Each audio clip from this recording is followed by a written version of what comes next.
позиция. Тук е една малка точка. И имаме вече парк позиция. Остана ни да сложим и старт позиция. В началото на програмата. Тази пътека казваме Shift to Path, обратната версия му казваме от старт позиция към начална точка. Генерираме, тестваме и виждаме, че сме съответно там, където трябва да бъдем. На първото мерене. И в момента вече имаме една, бих казал, напълно завършена програма. Тук единственото, което ни остава да направим е, за да е наистина завършена, да направим заварващите параметри. Ако виждате тук, както ви казах в началото, има разлика в цветовете на иконите, по-светло зелена, по-тъмно зелена, една много тъмно зелена, значи най-тъмно зелените, това са заварващите пътеки.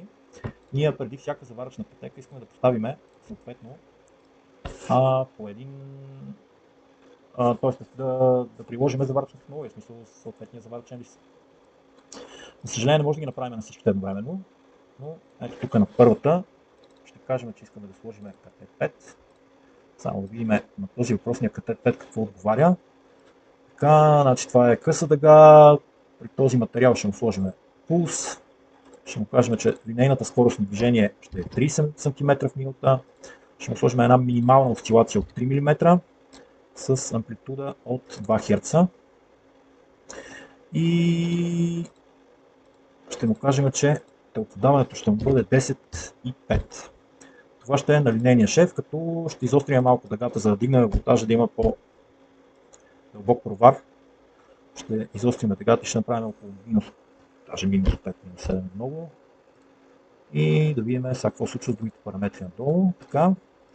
Тук тел 1 и 2, съответно материал, газ, абсолютно всичко правите в софтуера за офлайн програмиране. Можете, освен в синергичен operation mode, така кажем, т.е. да работите с синергични линии, които си имате заложени в автоизточника, може да приложите и вашите експертни умения и да работите в експертен режим, където абсолютно всеки един параметър можете да промените. В това меню интерфейса е абсолютно едно към едно с интерфейса на робота, съответно UI-то на робота, дизайн интерфейса и т.е. каквото виждате тук, това виждате и на робота, на Teach Pendant, това вижда и оператора, т.е. абсолютно идентични са. Така, направили сме тези параметри. Ще ви кажа, защо е важно да ги направите още тук, или поне линейната скорост, защото, ето сега примерно тук прилагаме този заварачен лист. Това ще го махнем. Това ни е функцията, между другото, т.е. командата за следене по дъгата.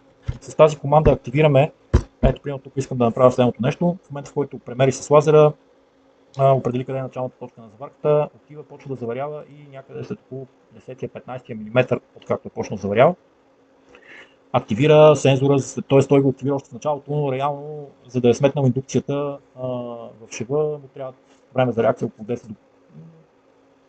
10 секунди, да речем, което приблизително около 10-15 мм от самия заварачен шеф ще е изминало вече.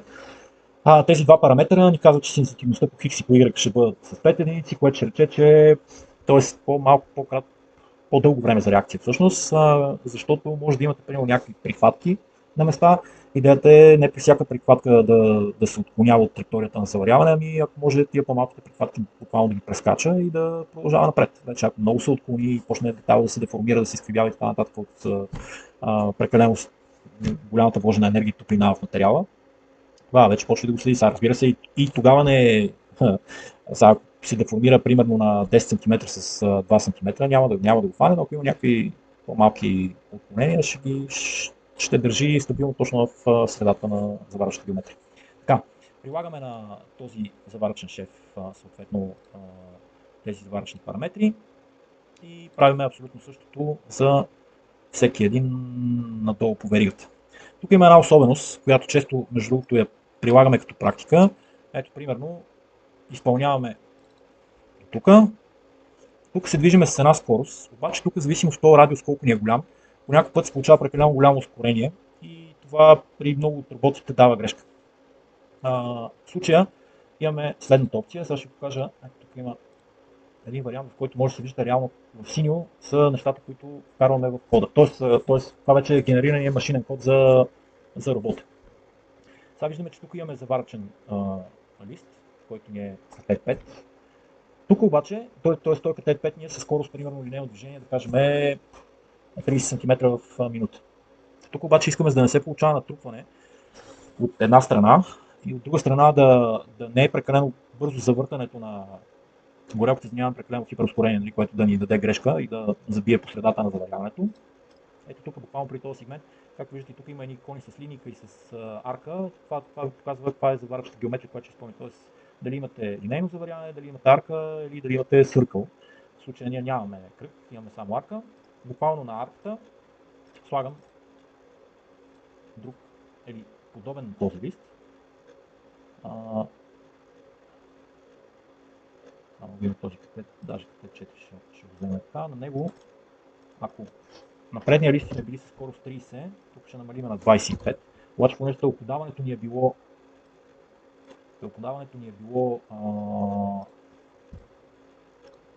осцилацията ни беше 3, амплитудата ни беше 2 и тълподаването ни беше 10,5.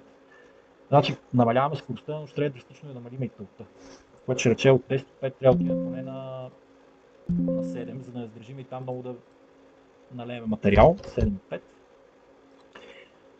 Другите параметри са ясни, те са абсолютно идентични, в смисъл дебелината от газ, материал и общо взето това е. Съответно прилагаме тук непосредствено преди арката, прилагаме този заварачен лист. Извинявам се, само че не сме го приложили преди арката. Не сме го сложили.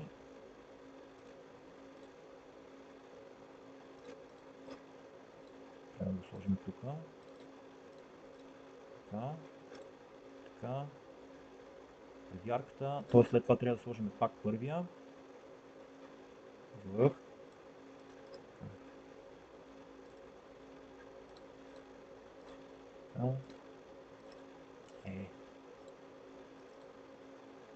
Стане 4, така.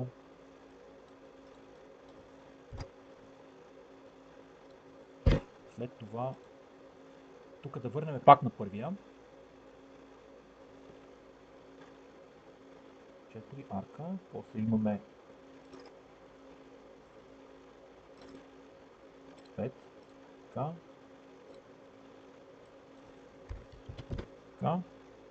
И след това пак идеята каква е?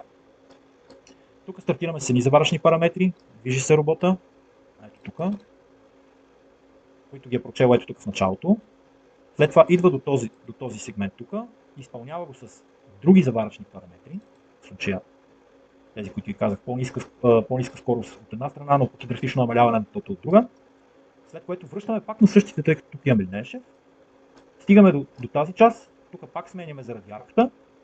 В момента, в който изпълни арката, пак сменяме за този линейен шеф. И по този начин имаме два различни заваръчни листа, с които работиме. Така че да имаме навсякъде еднаква геометрия на самия шеф и еднаква заварка.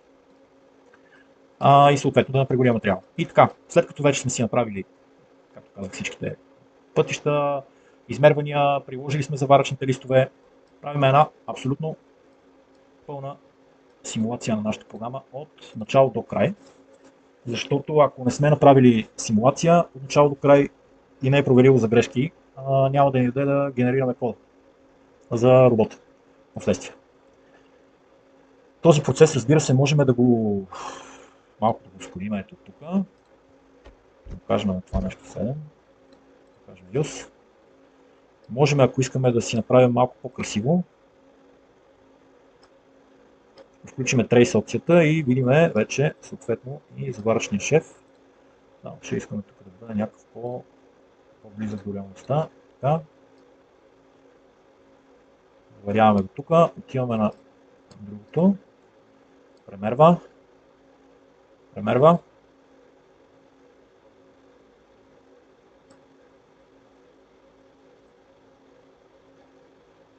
Още едно мерене.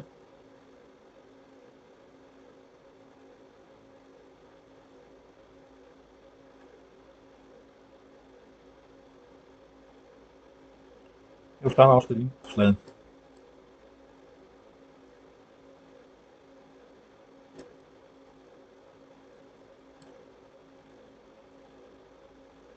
съответно нямаме колизии, се прибира в парк позиция. И буквално след този момент имаме една напълно завършена програма.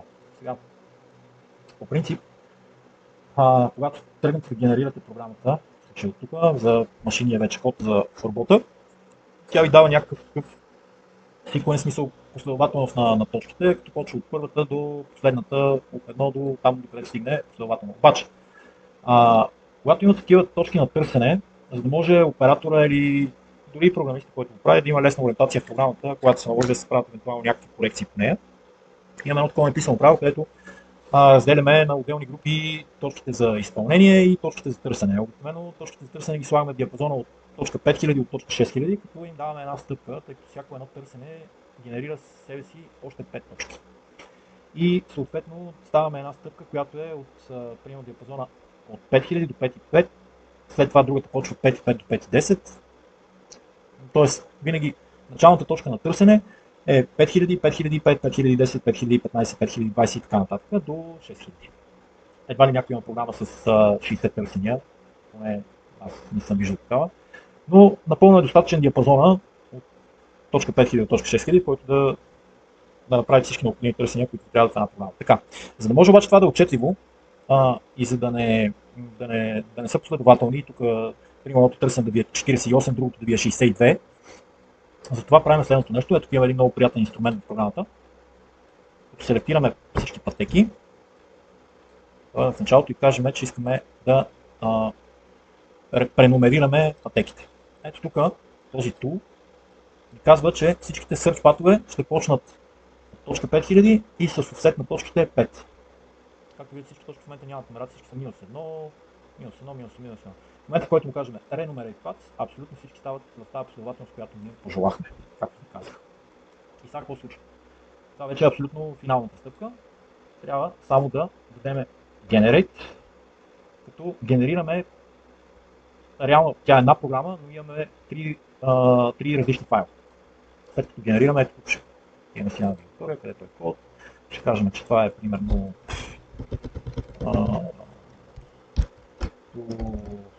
offline sensor tutorial и ще генерираме програмата. Тук ще кажа, че имаме някакви странни символи в кода, които евентуално биха предизвикали или биха ви сигнализирали за грешка в контролния кабинет, но да видим какво се случва с самата програма. Така. Съответно, идваме ето тук. Идваме ето тук и виждаме програмата. Както ви казах, имаме три файла. Тези допълнително двата пеките и текст не им даваме внимание. Важни са ни файл S, P и L. В S файла ни е целият код, т.е. целият текст на програмата. В момента, в който заради програмата, робота, т.е. контролния кабинет чете ред по ред от тази програма и изпълнява. Където види цифричка, се обръща към ето този файл, където е point файла, него няма как да го видите, но в него са стойностите на всяка една точка, както е примерно G-кода на CNC машините, на всяка една линия имате съответни координати, които той изпълнява. Всяка една точка има определени параметри. И последния файл ни е L сегмента, който съдържа информацията за всички заваръчни листове, които имате в програмата, т.е. ето това нещо. Тук може да имате 20 заваръчни листа, може да имате 50 заваръчни листа. В смисъл, колкото различни геометрии за заваряване имате, в един детайл толкова различни заваръчни листа може да имате и всичките ще ви ги изпрати с програмата заедно към контролния кабинет. И съответно вътре ще ги приложим.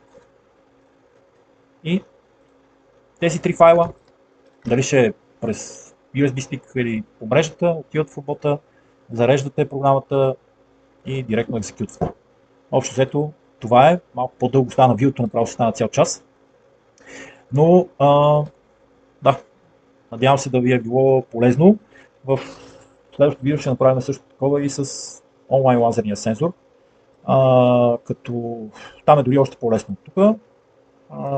Ще ви покажа, но за сега това надявам се да съм ви бил полезен и до скоро.